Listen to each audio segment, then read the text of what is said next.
بسم اللہ الرحمن الرحیم۔ السلام علیکم ورحمۃ اللہ وبرکاتہ۔ محترم ناظرین اور مشاہدین، اللہ تعالی نے نیکی کے لیے جو پالیسی بنائی ہے وہ کچھ اس طرح ہے کہ اگر کوئی شخص نیکی کا ارادہ کرتا ہے تو اسے ایک نیکی اسی وقت دے دی جاتی ہے، فرشتے ایک نیکی اسی وقت لکھ لیتے ہیں، اور جب بندہ اس نیکی کو کر لیتا ہے تو اسے 10 درجے تک ثواب دیا جاتا ہے، اور پھر اللہ تعالی جس قدر چاہے 700 درجے تک اسے ثواب عنایت کرتے ہیں۔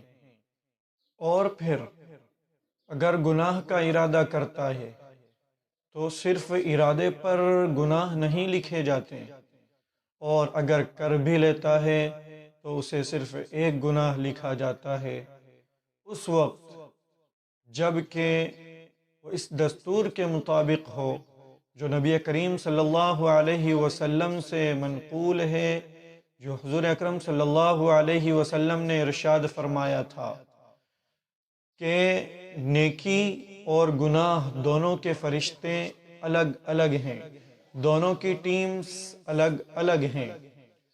نیکی کا جو فرشتہ ہے وہ ان کا باس ہے۔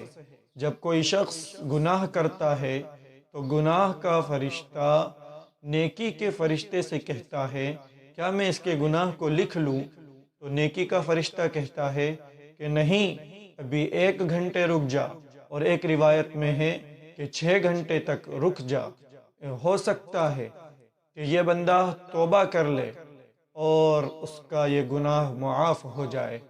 لیکن اگر توبہ نہیں کرتا ہے تو اس وقت صرف ایک گناہ لکھا جاتا، نیکی کی طرح نہیں کہ اس میں 10 درجے بڑھا دیے جاتے ہوں یا 700 درجے تک ضرب لگا دیا جاتا ہو، بڑھا دیا جاتا ہو، نہیں۔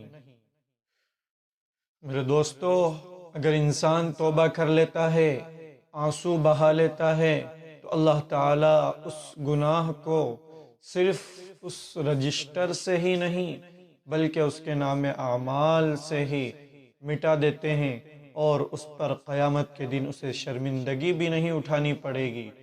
یہ رو لینا بہت بڑی چیز ہے۔ آج اگر ہم رو لیں تو کل کی رسوائی سے ہم بچ جائیں گے۔ بہت سے لوگ کہتے ہیں کہ بھائی رونا نہیں آتا، کیا کریں؟ رونا نہیں آتا، صرف منہ ہی بنا لینا تو کافی ہے اور ہمارا کام بن جائے گا۔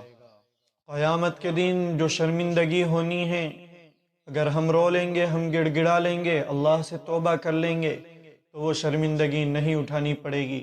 لوگوں کے سامنے جو نام اعمال پیش ہوں گے، اور وہ جہاں ہمارے جاننے والے، ہمارے پہچاننے والے سب ہوں گے، ان کے سامنے ہمارے نام اعمال کھل کر آئیں گے تو کیسی شرمندگی ہوگی۔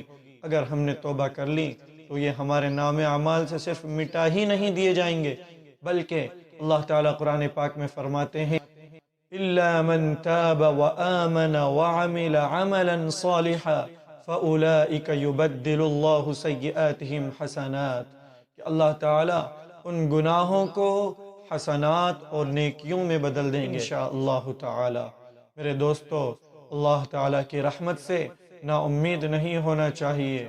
اللہ تعالیٰ ہمیں نیکیوں کے مواقع فراہم کرے اور ہم اسے کر گزریں۔ اللہ تعالیٰ ہمیں ایسی توفیق دے۔ وما توفیقی الا باللہ۔